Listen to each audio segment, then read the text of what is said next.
Welcome back to Fox Recaps. Today I'm going to explain the movie The Princess Diaries, released in the year 2001. Mia Thermopolis is a shy 15-year-old girl who lives with her painter mother in a renovated San Francisco firehouse. She is socially conscious and has a hard time making friends. As a result, she isn't very popular at school and is often bullied by a cheerleader, Lana Thomas.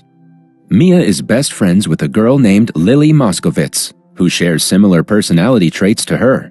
Mia has a crush on one of the popular guys, Josh Bryant, who is also Lana's boyfriend. She sees them kissing and imagines herself in Lana's place. That day, Mia goes against Josh in a debate competition. A confident Josh makes everyone cheer with his bold opinions, but when it is Mia's turn, she stutters, making the entire class laugh at her. Humiliated, she runs away as everyone makes fun of her. After school, her mother says that her grandmother on her father's side has come to San Francisco from Zenovia and wishes to meet her. Mia is confused as to why she wants to meet all of a sudden when she has never bothered to contact them till now. The next day after school, she goes to the address and ends up in front of a massive mansion. She is welcomed by a butler who leads her to her grandmother, Clarice Rinaldi. Mia is then informed that her grandmother is actually the Queen of Zenovia, a small European kingdom. The reason she wanted to see Mia was to inform her that her father was Crown Prince of Zenovia and, due to his recent death, she is now the next in line to the Genovian throne.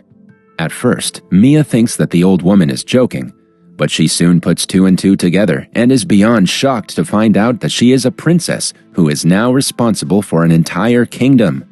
The queen says that she will have to move to Zenovia and become an entirely different person than she is now. Overwhelmed by all the information, Mia refuses to be a princess and runs away. When she returns home, she is mad at her mother for hiding the fact that they are royals. It turns out that after Mia's parents divorced, they agreed to let her live with her mother so she could have a normal childhood. They had planned to tell her when she turned 18, but now that her father is dead, she has to take on the responsibility. The next day, she, her mother, and the queen talk about the matter. The queen wants to introduce her as the princess to the world, but before that, she wants to train her on how to act like a princess. Mia is strictly against the idea, but her mother persuades her to attend the princess classes and decide if she wants to be a royal after that. Till the ball, Mia will have to keep this a secret. The queen then sends Mia off with the head of security, Joe, who has been appointed to take care of her and ensure her safety until she is declared a princess to the world. Mia is also gifted a limo for her daily trip to the school. She picks up Lily on the way, who is mesmerized by the car. After school, Mia goes to a car repair shop and finds out that her old car costs $400 to repair. Lily's brother Michael, who works in the shop, has had a crush on Mia for a long time, but she hardly acknowledges him. Following that, Mia goes to the mansion for her first princess lesson. The queen critiques her looks and tells her assistant everything that needs to be changed. She also teaches Mia about good posture and hygiene that a princess should possess. Following that day, Mia learns about all the royal etiquettes, from dancing to dining to personal presentation. Every day after school, she goes to the mansion for the lessons. Because of this, she and Lily hardly get to spend time together. Since Mia is Lily's only friend, she gets very lonely for the next couple of days. One day, the queen invites an Italian stylist, Paolo, to do a makeover on Mia. He compliments Mia on her natural beauty, although his expression says otherwise. Paolo and his assistants pluck her eyebrows, straighten her hair, and give her facials and manicures to make her look much more presentable. He also breaks her glasses and makes her wear lenses instead. By the end of it, Mia looks like a completely different person. The queen is impressed by her granddaughter's new look, but she strictly tells Paolo and his assistants to keep the makeover a secret. The following day, Mia and Joe go to pick up Lily for school. Michael sees her new look and is mesmerized by her beauty. Lily, however, is not very happy about the makeover because she thinks her friend is turning into one of the mean girls at school. She makes Mia wear a hideous hat to hide her new hair. The two get into a massive argument because she thinks Mia is going to ditch her one of these days. Not being able to handle her friend's indifference, Mia tells Lily the truth. Suffice it to say that Lily is surprised, but she agrees to keep it a secret when Mia explains that it is for her safety. When in class, Lana bullies Mia to take the hat off, and everyone is surprised by her beautiful hair. The following day, Michael asks Mia to come to a music convention that he is going to perform in. He is really passionate about music and hopes she will be there to watch him perform. Mia promises to come but is dismissive about it. When she reaches school, she is swarmed by reporters who ask her several questions about being a princess.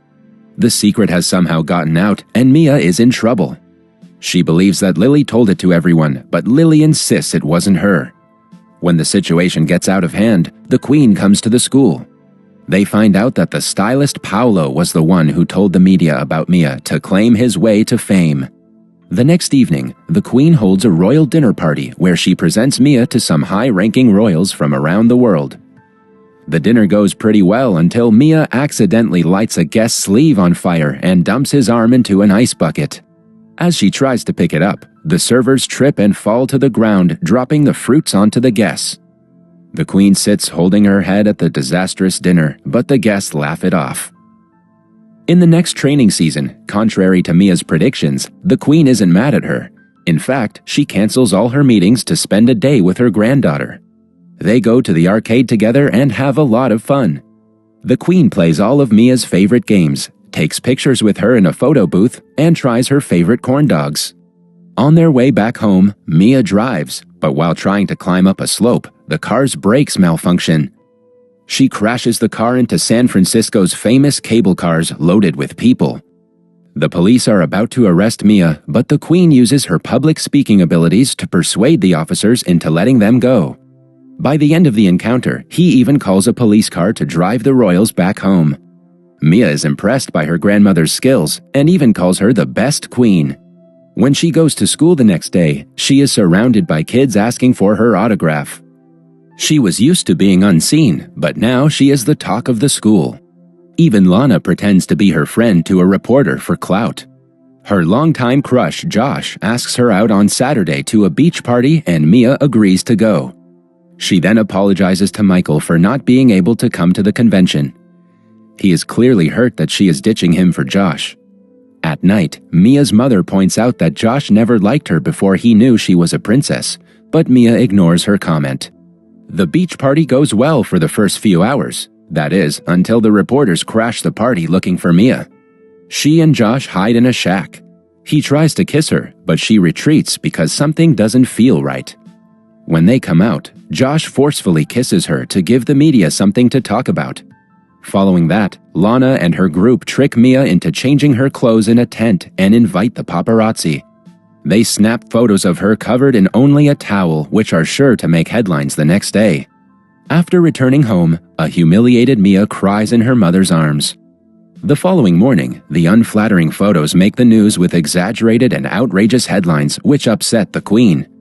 Mia apologizes for her actions and admits that she is unfit to be the princess.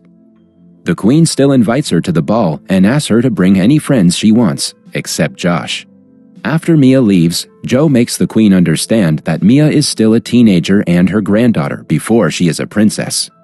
The two agree on the fact that Mia is ready to take on the responsibility to be the ruler of their country, seeing how she took the criticism and reacted accordingly. At school, Mia apologizes to Lily for not being herself for the past few days and for missing a talk show that Lily had invited her to. The two reconcile and decide to go to the ball together. Later during gym class, Josh starts making fun of Mia again. She hits him with a ball and wins a baseball match against him to teach him a lesson. In the evening, Michael comes to her house to deliver her car from the car shop. Mia apologizes for not coming to his show and invites him to be her date at the ball. However, a hurt Michael refuses to acknowledge her and sarcastically claims that Josh would look better in a tuxedo. Mia and her nerdy friend are together during lunch when Lana and her group make fun of the two. Having had enough of the bullies, Mia smothers ice cream on Lana's dress, embarrassing her in front of everyone. Later that day, the Queen apologizes for being harsh on her and asks her to give a speech to renounce her title to the people at the ball. She also hands Mia a diary that her father wanted to give her for her 16th birthday. way to Colorado, scared of disappointing the queen and the people at the ball with her speech. The responsibility feels like too much burden for her, so she has decided to take the easiest way out. After packing the bags, she reads a letter her father had left her. In the letter, he explains the importance of courage for a royal. He also claims that he loves her mother and her very much. Touched by his words, Mia changes her mind and decides to go to the ball. Since she had told everyone she would come to the ball herself, she has to drive in the pouring rain. To her misfortune, the car breaks down on the way. Somewhere else, Michael receives a pizza with "sorry" written on it. After realizing that Mia is making an effort to make him feel better, he decides to go to the ball. Just when Mia starts to give up, Joe arrives in the limo and picks her up. When Mia doesn't arrive for a long time, the queen starts the speech. In the middle of it, she sees Mia drenched from head to toe, ready to talk, so she leaves the stage for her. At first, Mia stutters like she usually does when speaking in public, but then she remembers her father's words and gives a heartfelt speech to the crowd. At the end of the speech, she announces herself as the Princess of Zenovia, making the guests applaud. Moments later, she is crowned as the princess. She then changes into a beautiful dress and dances with Michael. The pair excuse themselves and come to the garden. Michael expresses his feelings to her, and the two finally kiss. In the following scene, we see Mia flying to Zenovia to officially take on the duty of being a royal. Her mother is also moving with her, and Michael and Lily are visiting for summer vacation. At the end of the movie, we are shown the massive palace of the royals of Zenovia. That was all from the video. I hope you liked it. Subscribe for more content like this and hit the like button to help us out. Also, leave a comment if you want us to recap your favorite movie. Until next time, take care.